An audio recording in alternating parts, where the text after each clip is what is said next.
Stuart, I'm assuming we're going to start right at 7. Yes, sir? Straight up? Good.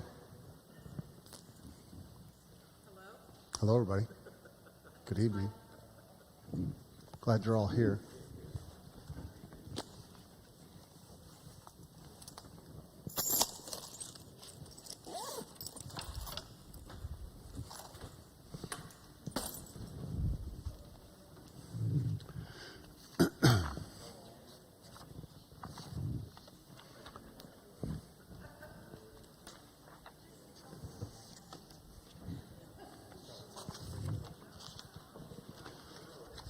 Hayden, if I move around a little bit, you can find me, right?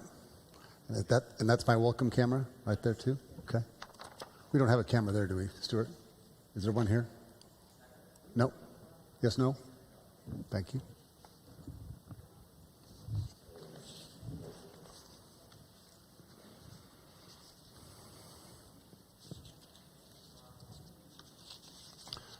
By the way, yeah, I see folks getting coffee. If you didn't get some coffee, we actually have good, tasty coffee these days. Isn't it? It's a major improvement, isn't it? I don't remember the brand, but the name of it is Veritas Coffee, which is Latin for tastes way better than what we had before. I just made that up, in case you're curious. All right, we got 8 seconds. I'm going to start right at 7 o'clock and say hi to everybody online, and then we'll go from there. Okay. Is that Loretta? That's Loretta over there. All right. Hey, good evening. Welcome to Revelation, the Revelation Road here. It's not the end of the world is the title of this study, although I would probably have a bigger crowd if I said it's the end of the world and I can prove it. We'd have people all over the place. Glad that you've joined us online. If you're watching on Facebook, put a comment or a question that you may have during the study in the comments there. If you'd like to send me an email, if you're watching on fcchurch.com, you can find my email address under the staff headings. Click on my picture, I think, and you'll get my email address. You can send questions in that way. Would love to see those from you. And good evening to everyone who's here in the room. We got into this, and there was a bunch of people watching online. I forget the exact number in my head, but we've had 60 people register for the class, and there were more than that watching online. So that's a good fun thing. So good evening to everybody online, and good evening to everybody in the room. I want to start with an introductory slide here that'll tell you a little bit about the schedule for tonight, tonight, next week, and the week after that. These chapters are the ones we're going to follow, and they follow the sort of kind of the book's outline. Tonight we're really, and by the way, I assumed you know this, but I'm going to say it out loud so you hear. We're going to follow take a broad look from sort of what's the current cliche these days, sort of a 30,000-foot view. Occasionally we're going to dive down in and take a closer look at some different texts and things that come up that I think highlight the overall message of Revelation. That's really the approach we're taking. So tonight we're going to go from 1:1, which we looked at a little bit last week, all the way through chapter 5. And you can see that would be chapters in the book 1 through 5. And then actually really 2 through 5 is what we're looking at tonight. And then the second week, or next week, is 6:1 through 18:24. That's a really big stretch, but it's going to be fun to look at some really wild stuff in there, especially the beast and the mark of the beast and all that stuff that you might have heard about before, whether you've ever read the book of Revelation or not. And then the last week is really the last 3 chapters, 4 chapters, 19, 20, 21, and 22. Of the book of Revelation. So kind of fun stuff there in terms of that. And now I'm going to jump right into it because I think I wandered around too much at the beginning last week. Let's go right to the next slide, Stuart. This comes from the end of Metzger's book. The book of Revelation provided pastoral encouragement for Christians who were confronted with persecution and cruelty, and pastoral warning for Christians tempted to seek the profits of partnership with a seductively powerful system. I really wish Metzger put that in the beginning of his book. He says that more or less. It takes about 3 pages to say that. It's really a great summary of what the book of Revelation is about, and that's why I put it here at the beginning of our specific review of, or at least broad overview of the texts that are in front of us. It's pastoral encouragement. What I try to do on a Sunday in a sermon, not necessarily successful every week, is be encouraging. pastorally encouraging. You can have hope. You can find a way through this, while at the same time giving a challenge.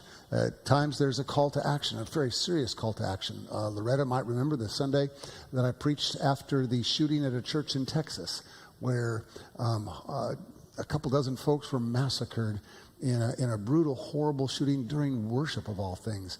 And I got up on a Sunday morning, this wasn't in the sermon, but during the welcome and greetings, and said, I don't have any words left. I don't know what to do.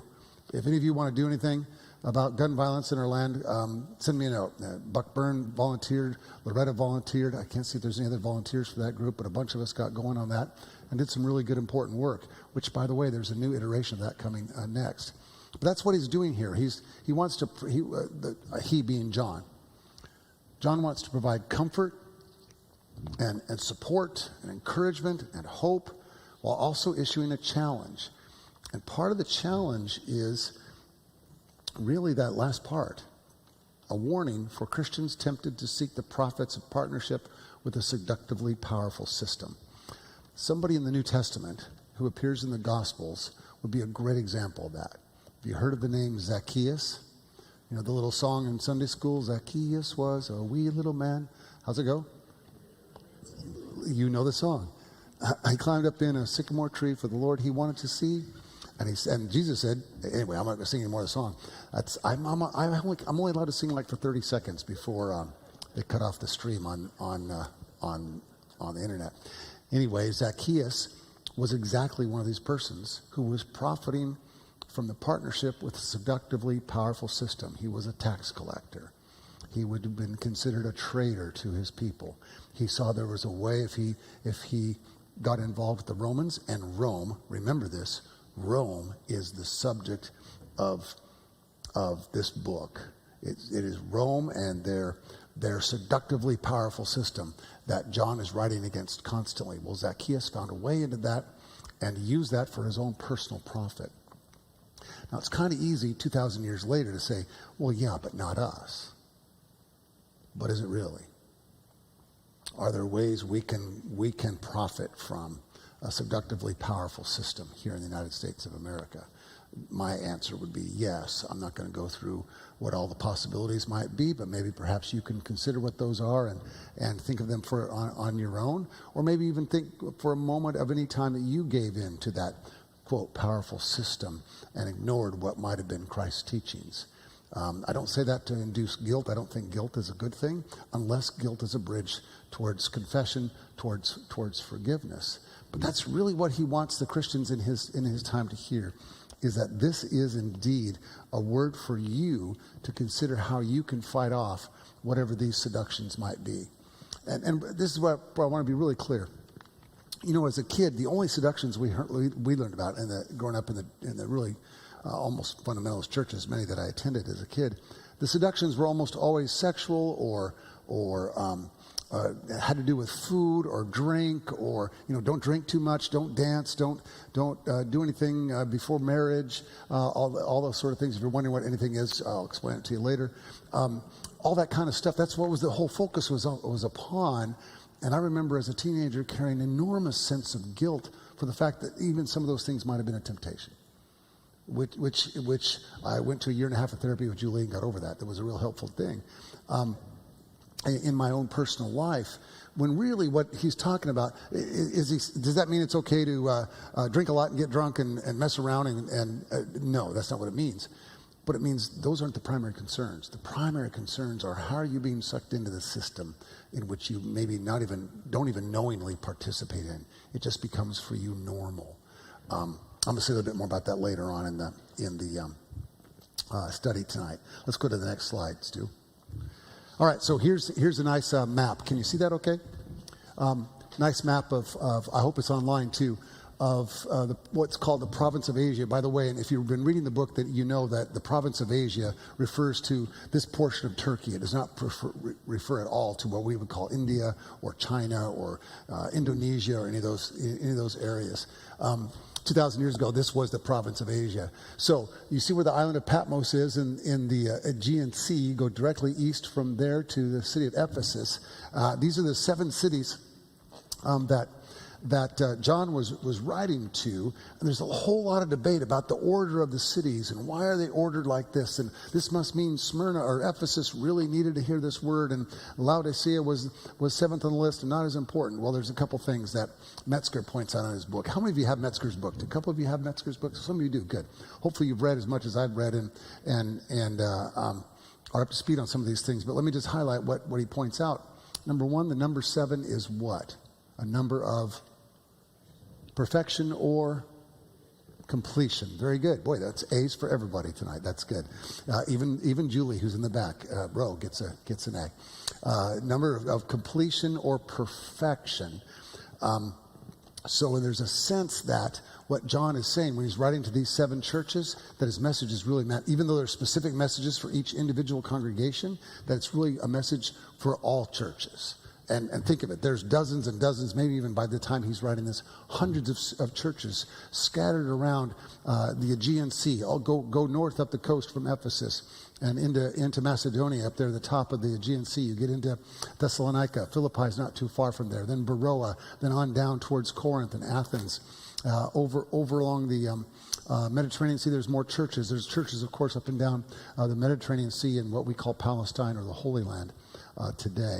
That's the first thing, is that the intent is that this is a message for all churches. Here's some specific words for these churches, but it's also intended for all. Think about that. When Jesus says to the disciples of Christ, you've heard it said, love your neighbor, but I say to you, love your enemy. Who's he speaking to? The disciples, and by broader implication, to us, who are 2,000 years later considered disciples. And you are really, I'm serious about this, at the top of the disciple list, because you're actually doing what disciples do, gathering together for study and reflection and prayer and that sort of thing. So it's the same thing. Here's a specific word for a specific person in a specific time, and we want to understand the full context. We want to understand the nature of who's being written to and who's writing and where they're writing from and what was going on in the world at that time. And then the next broader implication is, well, what does that word speak to us in our time? It's key to know that. The second thing, I love that Metzger points this out, is he thinks that the order that John lists the cities, the churches in the various cities, has to do with the sort of a travel plan, the itinerary. Take this letter and go to Ephesus, then Smyrna, then Pergamum. Notice how this kind of makes a semicircle. Pergamum, then Thyatira, then Sardis, then Philadelphia, then Laodicea. And by the way, in case you're wondering about how to pronounce all those, just pronounce them with confidence and no one will wonder. I refereed basketball for 5 years. The number one thing I was taught in referee training was don't ever show any doubt. Never. Same thing applies here. Ephesus, Smyrna, Pergamum, Thyatira. So you see how it kind of goes up and around and over? That makes the most sense in terms of, I think the farthest distance between any of those churches was Smyrna to Pergamum, which is about 115 miles or something like that. So again, sometimes biblical scholars get to reading something and think, ooh, what's this really mean? Was Ephesus more in need of this than Laodicea? Or does he save some of the harder stuff for people later No, it's just whoever's delivering this letter, or really this revelation, is delivering it in that order. All right, let's go to the next one. Grace to you and peace from him who is and who was and who is to come. I love when we find something like this in the Bible. Sounds like a Christian saying, right? Listen to this saying. Zeus was, Zeus is, Zeus shall be. Do you see? And that phrase was popular long before John wrote this. So do you see what he's doing? He's adapting a well-known formula among people that he would be writing to.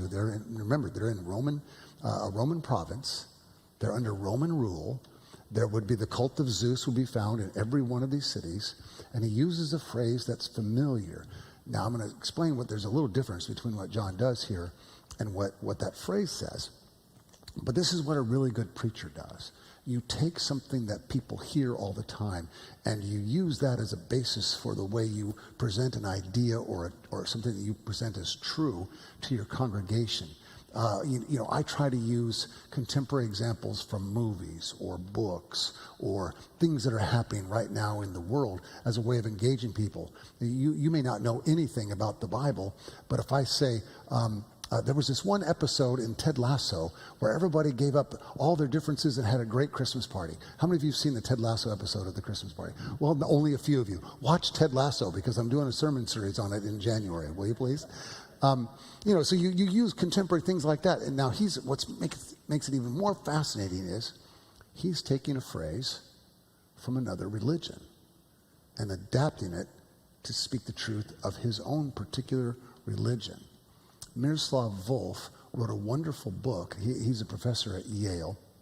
He co-taught a class with Tony Blair, the former prime minister of Great Britain, at Yale a few years ago. He teaches at Yale, primarily on Christian social ethics, but one of his latest books is called Allah, and he compares all the teachings in the Quran with teachings that are similar to teachings in the Bible. And it's really now there's a lot of differences between the Bible and the Quran. I'm not trying to downplay that or go to the lowest common denominator, but what Wolf is trying to do is actually bring us up to the highest common denominator, the idea of love your neighbor as yourself, which is a teaching that is strongly found throughout the Quran. Again, good teachers, good preachers, that's the sort of thing that they do. Now, here's the difference.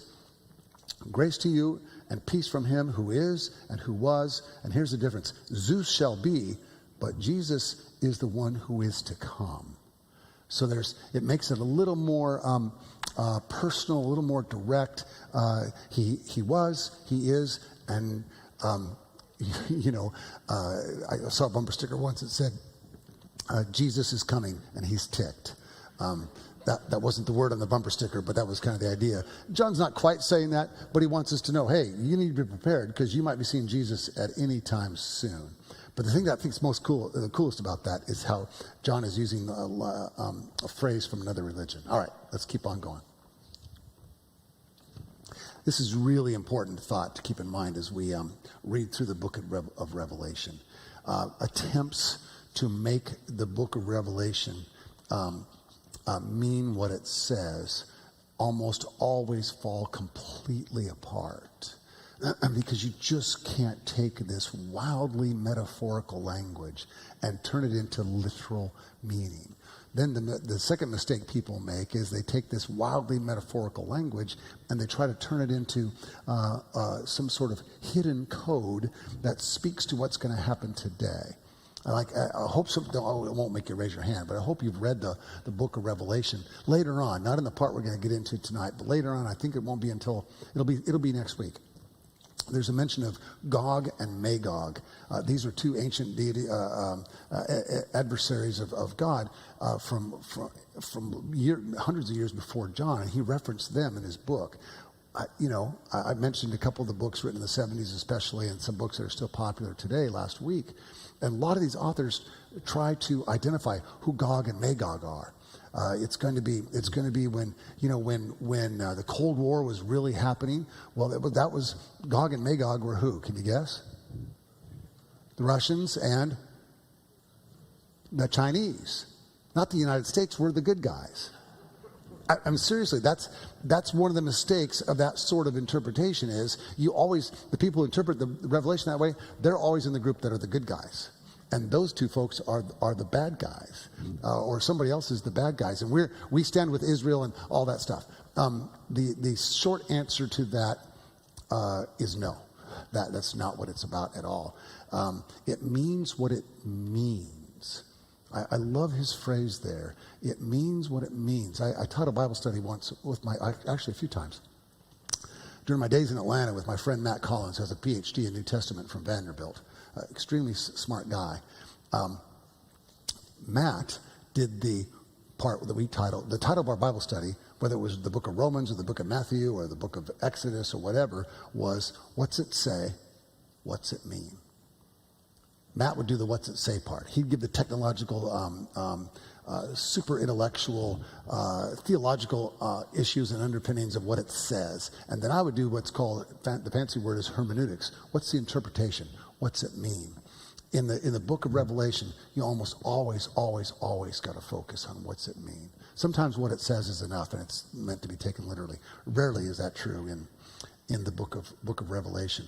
In fact, this is a key to understanding some of the things that Jesus says.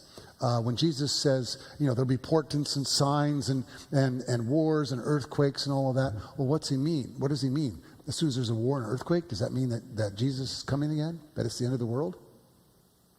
No, the idea is when your life is being shaken, when things are all messed up in yourself personally, maybe congregationally, maybe within the culture, these will be signs to you that something's about to happen. And think about this. Every generation, right? Every generation lives in the last days. Who of us will be in this room 100 years from now? None. At some point, our lives will end, hopefully many, many, many years and decades beyond from what right now. But every single one of us is in our last days. And so from a metaphorical standpoint, even though you could read this literally and think either A, John is saying that Jesus is about to come in our lifetime, which I'm going to get into that more next week. I think that's what John meant, essentially. Or B, read it strictly metaphorically, or as a prediction of the future, that, well, if you get all these signs figured out, then that's when Jesus is coming. I don't think either one of those are really what it's about at all.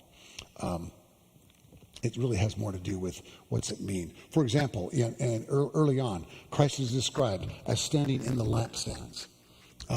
If you try to take all those imageries from chapters 1 and 2 and 3 especially, and try to create some kind of a painting, it's a confused, almost nonsensical mess. But one of the meanings there, showing Jesus in among the lampstands and all these other symbols, is that he's not an absent landlord.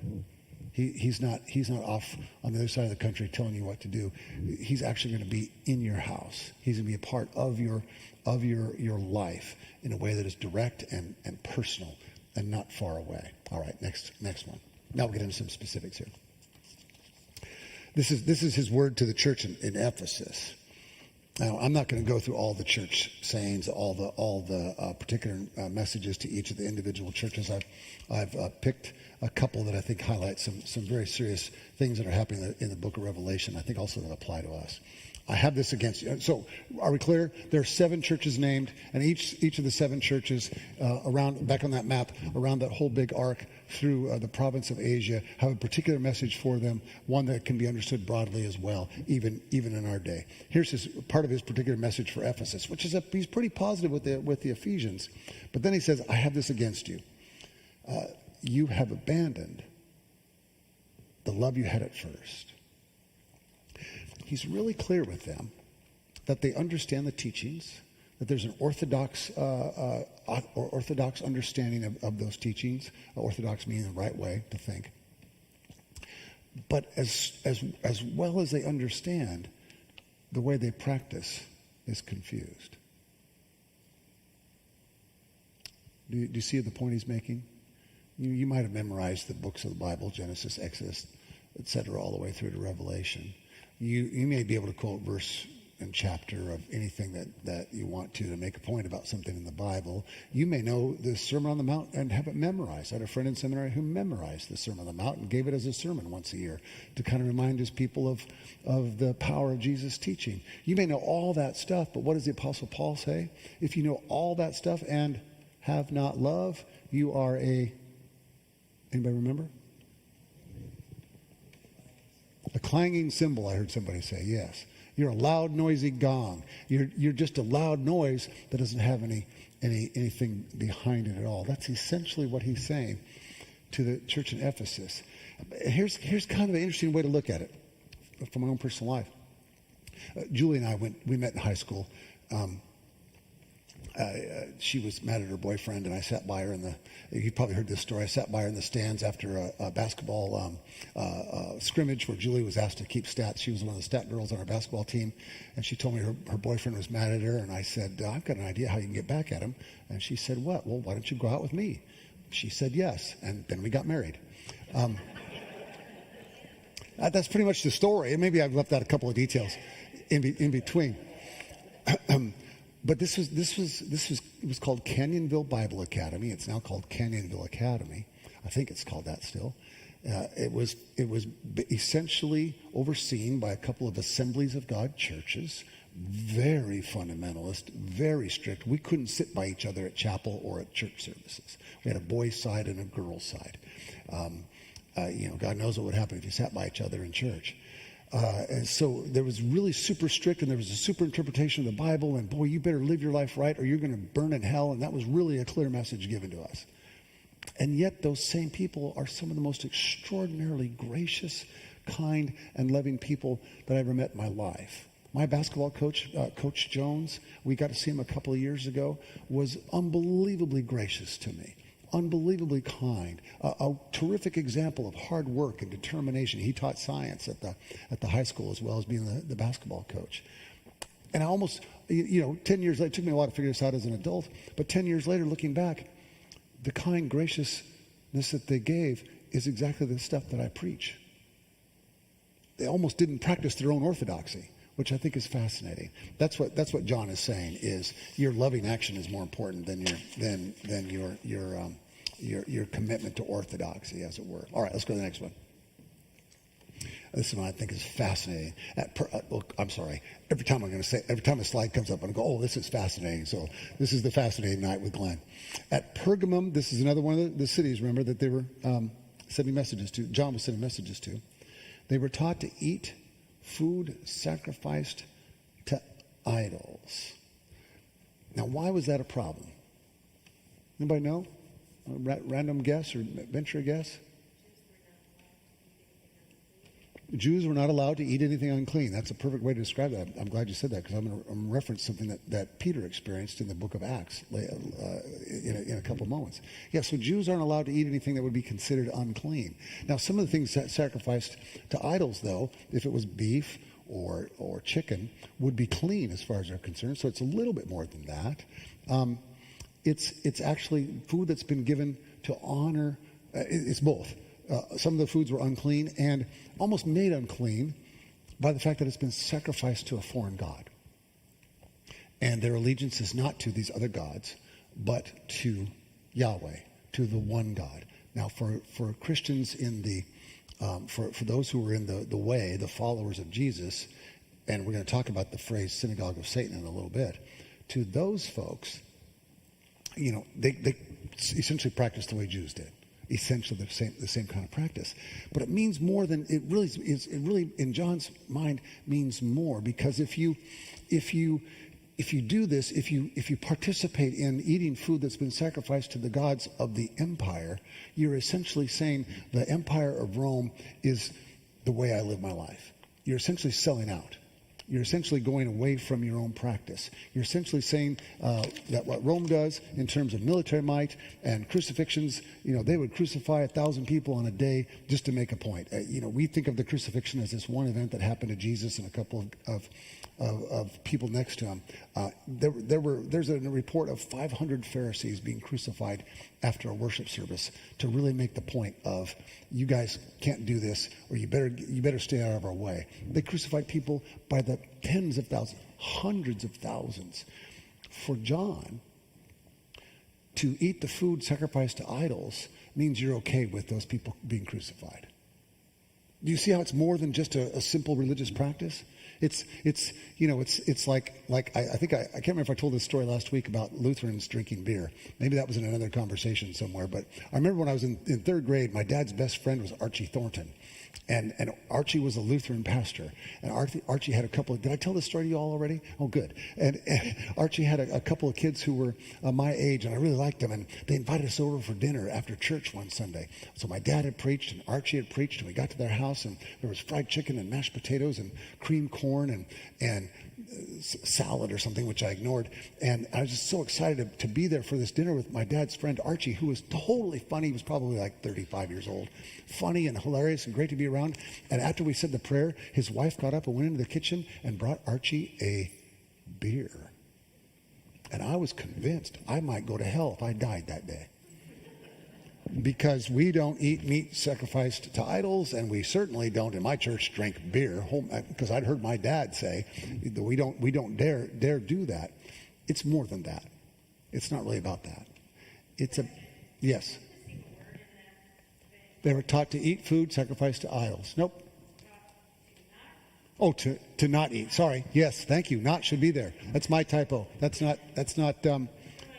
what's her name? It's not Emily's typo, it's my typo. At Pergamum, they were taught to not eat food sacrificed to idols because of all this stuff we just talked about. Thank you, Julie.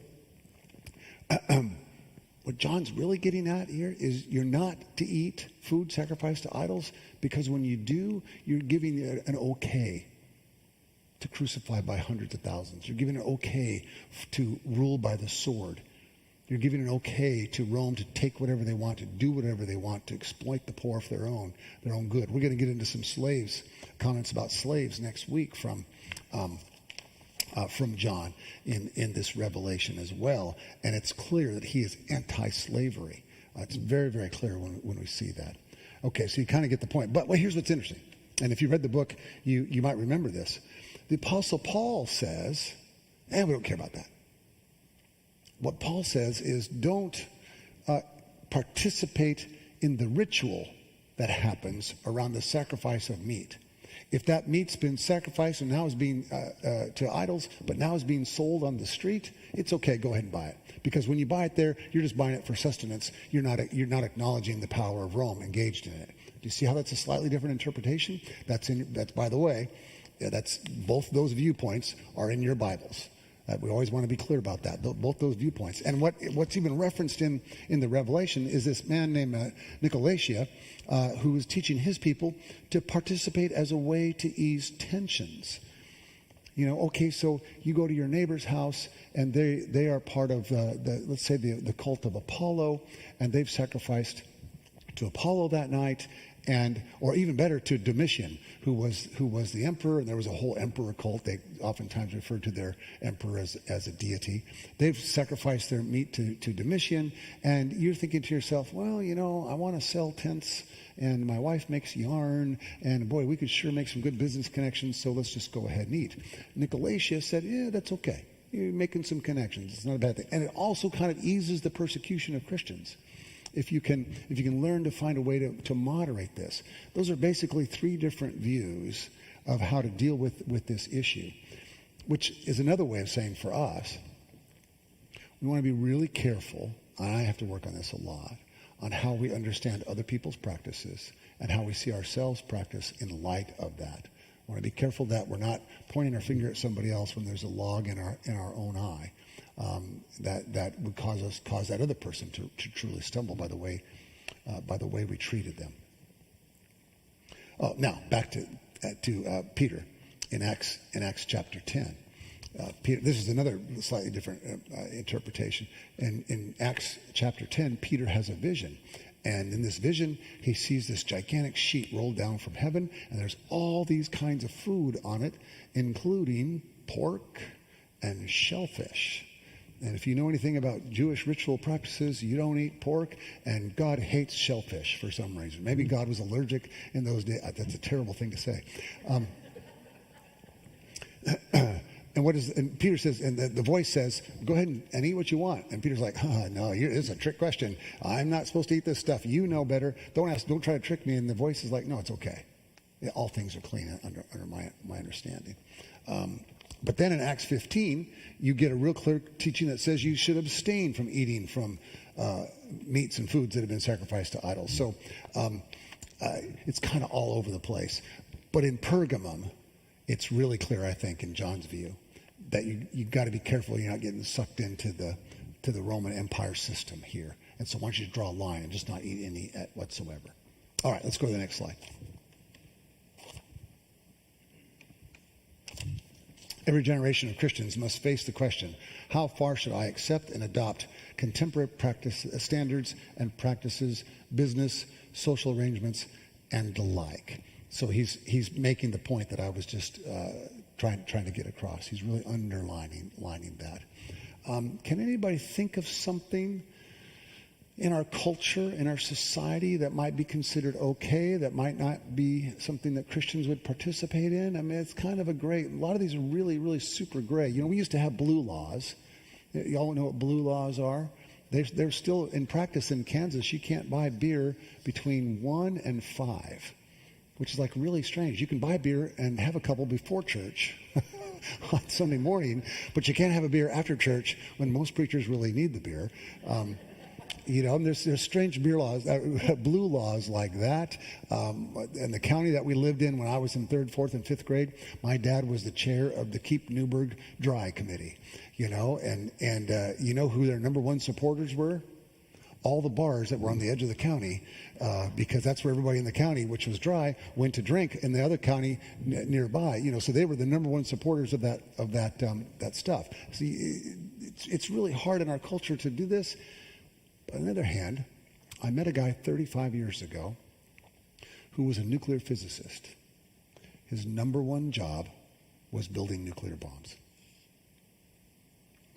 And 35 years ago, he was making 150 grand, which is pretty good money today. It was a lot of money in 1985. And he became a Christian. And he quit his job. Because he just couldn't make bombs that could wipe out the entire earth. And because he's a Christian, he had to face the question, how far should I accept and adopt? Now, we can get into debate about, the Cold War, we didn't use them, we had to do this, and it kept in. We could talk about that forever. But in just one particular instance of one person, he made the choice that he would not do that because of his faith in Christ. Was there a question? Please.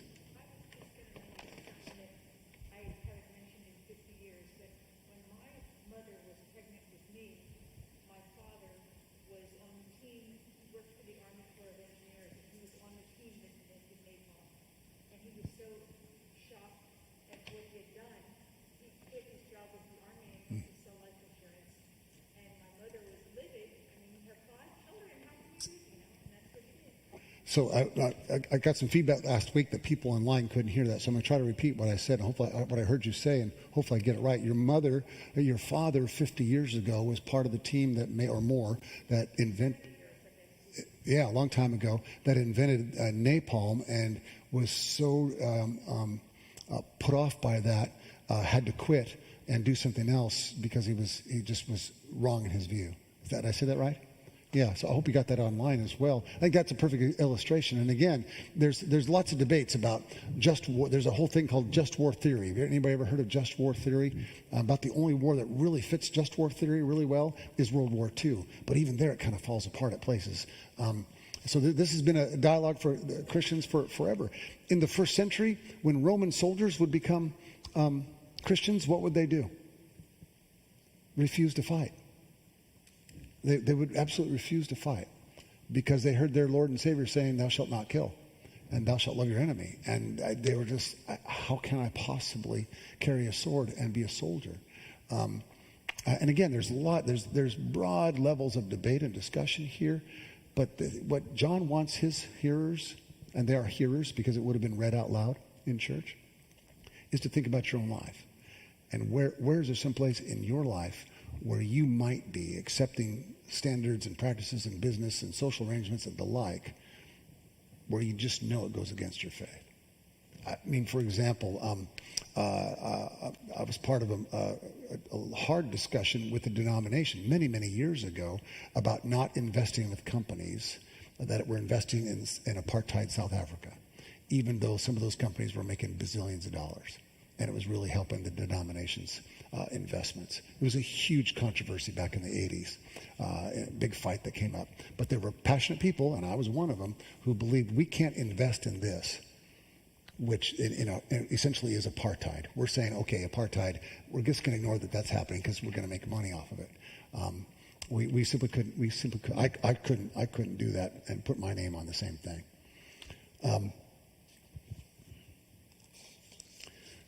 All right, good. Let's keep on going. Next one. Synagogue of Satan. So it's real easy to find things that sound anti-Semitic in the New Testament, especially in the Gospel of John, and especially in the book of Revelation. But what John is doing here is he's referencing a synagogue that has spoken out against the group of Jesus followers who are part of their synagogue. He's not calling them out because they're Jewish. He's calling them out because they're Jewish brothers and sisters for whom the Christian community would have felt like they were in fellowship with, because at this point the church's structure isn't really clear and all that. It's really, really fuzzy. John is basically saying, because they've called out our group and are putting down our group, and essentially some of the folks in the synagogue were trying to align themselves a little bit with normal, regular Roman citizens so that they could prosper, et cetera, et cetera. And they're calling out this group of Christians, making it more dangerous for those Christians. So he's not referencing them because they're Jewish at all. He's referencing this because within this Jewish community, which included the Christians at that time, the other Jews, John would have been considered a Jew. The other Jews are criticizing them. So I just wanted to put that in there in case you ran into this. You know, in the Gospel of John, oftentimes you'll read, the Jews did this, and the Jews were against Jesus here, and the Jews this, and the Jews that. What was Jesus, by the way? A Jew. What were the disciples? Jewish. So when John's using that, he's writing, John, this is a different John, by the way. The Gospel of John is a different author than the Revelation of John. The Gospel of John author is writing probably around 95 AD, and he's dealing with lots of persecution in the church and persecution, etc. And he's writing against those within his own faith group, more or less, who are against him. So you can find the roots of the Holocaust. This sounds like a big statement, but I would stand by it. You can find the roots of the Holocaust in the misinterpretation of the Gospel of John, as being it's okay to persecute Jews, because after all, read what John says in his gospel. That's a really simplistic way of saying that. But I want to, in general, I think it's broadly true. I wrote a 35-page paper about this. If you'd like to read it sometime later on, that's my paper that I presented at the Vatican in Rome. Single spaced, he asked. No, double spaced. Lots of footnotes, too, and big quotes. You know how to fill out the paper.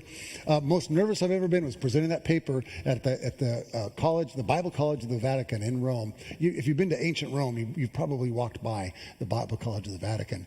It was a Monday morning. It was about 85 degrees. There was no air conditioning, and there was about this many scholars, really smart men and women from all over the world in Christian faith. And I was given a paper, and I soaked through my shirt and everything I was wearing. And anyway, that's another time. All right, let's go on. Let anyone who has an ear listen to what the Spirit is saying to the churches. I put this in here to back up what I was saying earlier about the 7 churches being particularly identified, but it also being a message for all of them. You see, this is the end of the 7 messages to the 7 churches. Let anyone who has an ear listen to what the Spirit is saying to the churches. Here, I don't think John means churches, the 7 that is mentioned. I think he means churches. And at this point, 2,000 years later, it includes First Community Church, both First Community North and South. All right, next slide. Now, here's where the book of Revelation gets hard. So the first 3 chapters are relatively easy to interpret and understand. Even I can figure it out with a few hours of study and research. After Revelation 4 begins, the visions and symbols become more difficult to interpret. Always remember, as you read through Revelation, if you haven't yet, as you continue to read through it, it's always, always, always about that day. Do some of the messages and lessons and such apply to us? Of course. But John is writing to people like you. He has a congregation he loves. He has people, these 7 congregations he cares for deeply, and he wants to encourage them and challenge them. He's always writing in their context. If somebody finds my notes 2,000 years from now, and there's a comment there about how many of you have seen Ted Lasso, you know, there'll be some scholar who say, well, clearly Ted Lasso must be a cowboy figure that Dr. Miles was reporting on, because the lasso is a thing. And you can see a whole big word study on the word lasso, which has nothing to do with the show. It's in the particular place, in a particular time, with a particular point. That's what John is really truly trying to do here. One more note about this. They are, and I want to be clear again, they're not about predicting the future. We're going to get into premillennialism next week, post-millennialism and amillennialism. Anybody have any idea what those are? Have you ever heard those phrases before? Pre-millennials believe that Jesus is going to come before all the bad stuff happens and all the good people are going to be taken away. Millennialism means that all the Christians and all the good people are going to have to go through all the bad stuff, and then Jesus shows up and takes folks away. Amillennialism is more or less what I am, that it has nothing to do with either one of those, and it's really about how we live our lives now, and someday Jesus is going to come, and like I said, at some point in our lives we're all going to die, and that's that point that we meet our own particular judgment, which I think will be gracious, but that's another sermon. Okay, one more slide. John will frequently use the Greek words for as or like throughout his visions, signaling to his hearers that human language and experience cannot fully capture and communicate what he himself had seen and heard in the realm beyond. And just leave that there for a moment. That human language and experience cannot fully capture and communicate. Think for a moment. For those of you who are married or have been married, are there enough words to express what you experienced on your wedding day? Julie and I laugh a lot about our wedding day because our photographer was blind. It's a true story. Julie will confirm. You always worry about me exaggerating, but Julie will tell you the truth. Our photographer was blind. My dad forgot to set up the communion. And I don't know, I forget, there was a third story in there somewhere, but it was hilarious. But on the other hand, I'll never forget, as Julie and I are standing there together in front of my dad, my little brother Dave, who was in the 8th grade at that point, he's about 6 feet tall in the 8th grade. He's standing right next to me. And next to him is my roommate from college, Mike Wilson. And my buddy Mike is just weeping. He's just weeping. And afterwards I said to Mike, Wilson, last name was Wilson, what's going on? And he goes, I just love you and Julie so much. I don't even know. I just started to cry. I don't even know. Do you hear the key words in there? I don't even know. It wasn't even his wedding day. He might not have cried. I was in his wedding. He didn't cry at his own wedding day. What was it like at the birth of a child? I know we have parents in the room. What was it like? I remember when the nurse pulled that little kid. Julie had a C-section. When the nurse pulled that little kid and put him in my arms, I was just dumbfounded. I had no words. No words whatsoever. How many of you have seen the Grand Canyon? Did you have a similar feeling like that? I mean, you might be able to write it or be poetic. I saw it when I was 14 years old. Smart mouth, know-it-all, long red-haired, trumpet-playing basketball player. And I just stood there just completely awestruck. Embarrassed to say that to my friends because when you're 14, you don't get awestruck by anything. But I can still have that same feeling. What about on 9/11? Anybody sleep easily on 9/11? It's hard to put in. Even 20 years later, some of you came to the 20th anniversary service that we held in memory of that terrible day.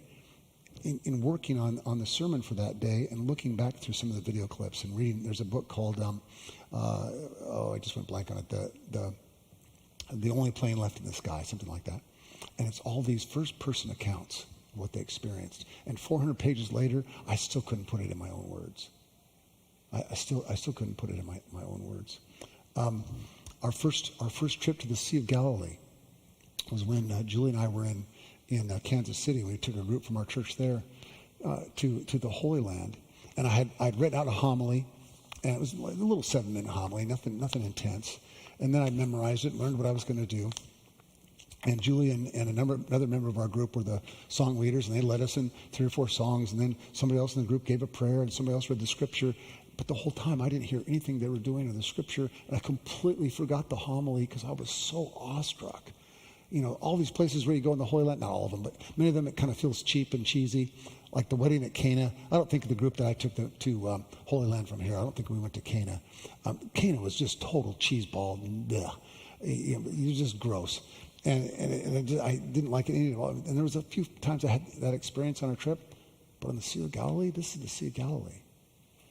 I believe 100%, there's no doubt, Jesus was on the Sea of Galilee. That he went fishing with his friends on the Sea of Galilee. That he got caught in a storm on the Sea of Galilee. And I was all that was going through my head, and it came time to give the homily. I got up and went, Oh, wow. Isn't it amazing? I think that was the entire thing I said in the homily. I know you want that on a Sunday morning. So what you need to do is make sure I have an amazing experience right before I get up to preach. And then it'll be short and sweet, and you can beat the Baptist to lunch, as we like to say. That's really what John has experienced. We saw the woman that I mentioned last week, who was on a trip that Julie and I led to, called the Footsteps of Paul, where we stopped on Patmos and saw the place where tradition says John wrote the book of Revelation. Her name's Erin. Is that right? Erin Parkinson. She was serving champagne after the 100th anniversary celebration of the church I served in Kansas City. And I went up to her. She gave me a big hug. And I said, Erin, I talked about you last Sunday. She was like, I hope it was nice. Not Sunday, last Tuesday. And I told her the whole story. Just being awestruck of being unable to put into words. So think of that. This is, when he uses words, Greek words for as or like, he's signaling to hearers that he just doesn't even come close, which then is a way of saying, why would you want to ruin it by taking it literally? All right, I've got a couple more slides, and I'll open up for questions if you're ready. John looked to see power and force by which the enemies of his faith would be destroyed, and he sees sacrificial love and meek obedience to God as the way to win victory. That's Revelation 5:6, if you want to look at that text. He sees sacrificial love and meek obedience.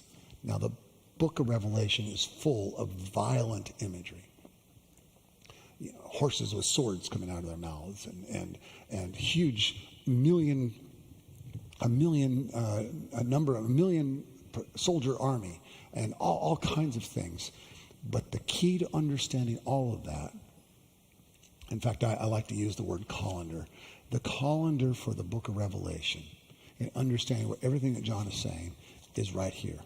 The way we defeat these forces of evil, the enemies of faith, is through sacrificial love and meek, gentle, humble obedience to God. That's the way to win, despite the power of what's before us. Oh, yes, I'm sorry. That's page 65. And again, that's my typo. Yeah, it's page 65 is where that quote is. And then Revelation 5:6 is the verse that he's referencing there in the book. I really think this is a key for us because, I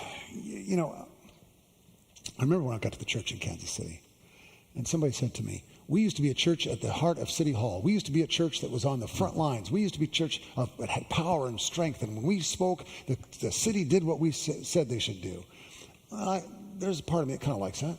There's a part of me that kind of likes to be at City Hall and speaking, and when we speak, people do what we say.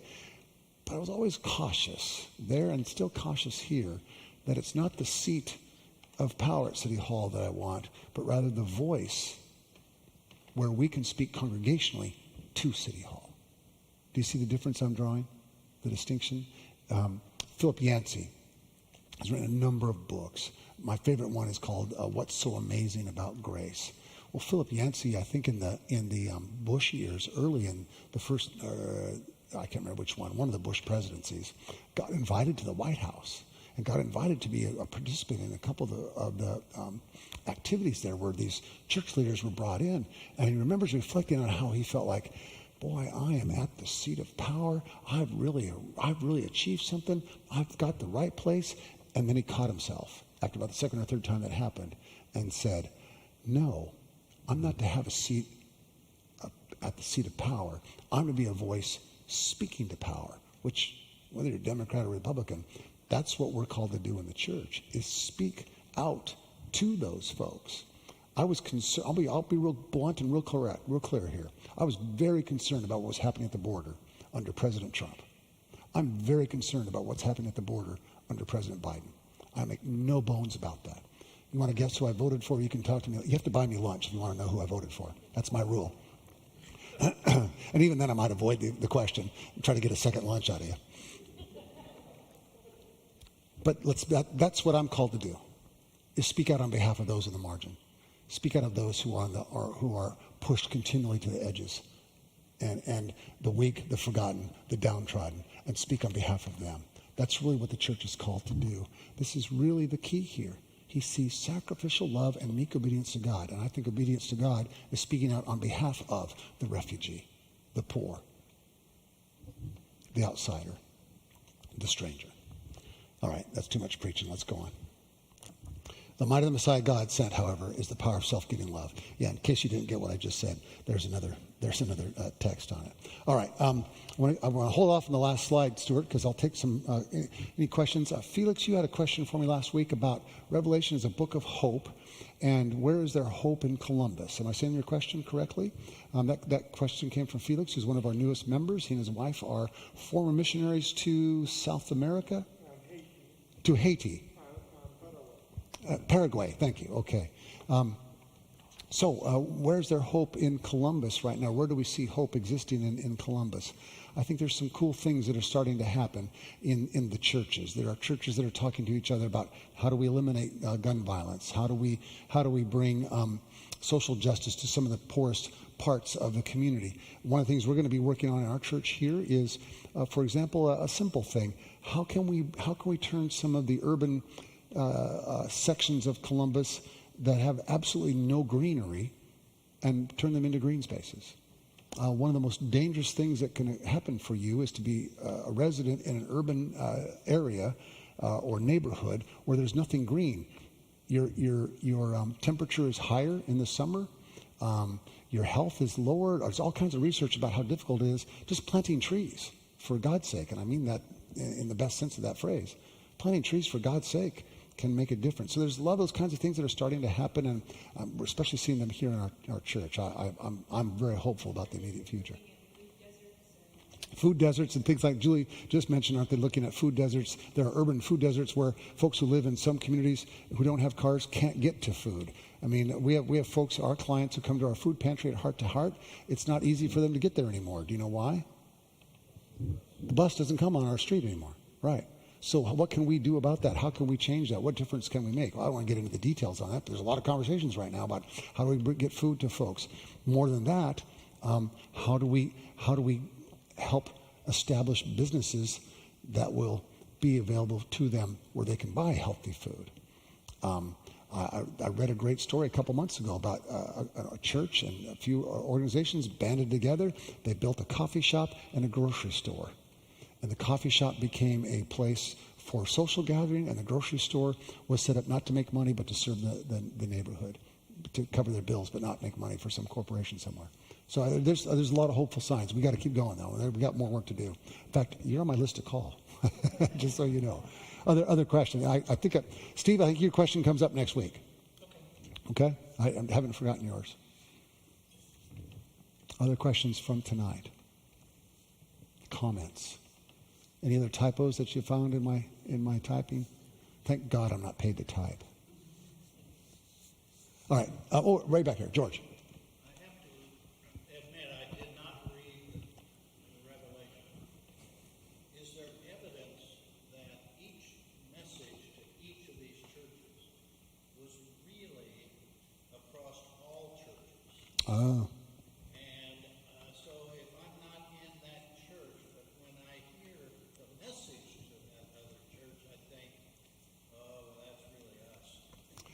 That's a really insightful question. Let me repeat it for our online viewers. He's asking, is there any evidence that the particular messages to the 7 churches really was meant to be heard by all the churches, because all the churches had some of these issues within them? That's one of the things that Metzger, in his book, Breaking the Code, wrestles with, is this particular message only for this church, or is that broader sense that we talked about earlier tonight, is there that broader sense that it's really a message for all churches? I think it's both and is the answer to your question, is that there are particular things. I think, for example, in Ephesus, where he talks about, you're really forgotten how to love. A big issue, another issue in Ephesus was the fact that, and this is named by Paul, when the Christians started to get stronger and their church started to grow, you know what happened to the idol salesmen? They started making less and less dollars. So Christianity, especially in antiquity, had an effect on the economy, so it was economically dangerous to be a Christian, and people criticized Christians for not supporting their economy. That was also considered to be unpatriotic. How can you possibly not allow us to sell these? It was the silversmiths who were losing money. How can you not allow us to do this? This is insane. You're anti-patriotic. There are political, sociological, spiritual, economic, all kinds of things that Christians had to deal with. And that's a lot of what you read these 7 letters. They're a part of the issues that are there. So I think it's both and. There is evidence, especially on 2 or 3 of those cities, that these really are issues in those churches, in those cities. And you could also extrapolate it out and say, do we see this in Columbus? Kind of to Felix's question. Do we see this in Columbus? Yeah, it wouldn't be hard to find. It really wouldn't be hard to find. That's a really good question, though. Thank you. Please.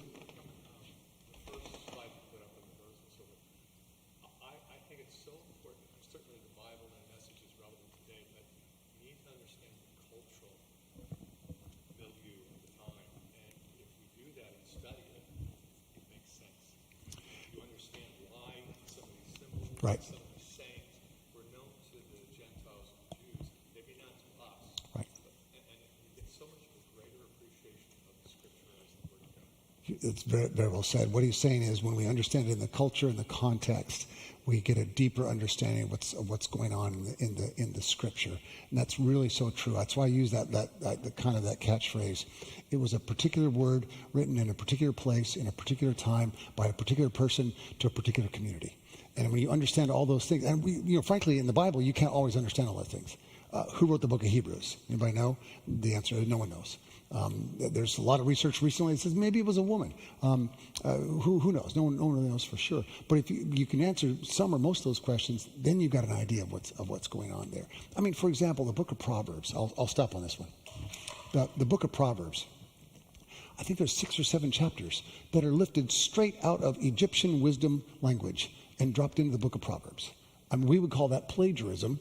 In antiquity, when you did that, you were actually giving a compliment to the person whose material you took and used and dropped into your own. Knowing that is fascinating because then it helps you understand, so a lot of what was considered Solomon's writings were actually Egyptian wise persons.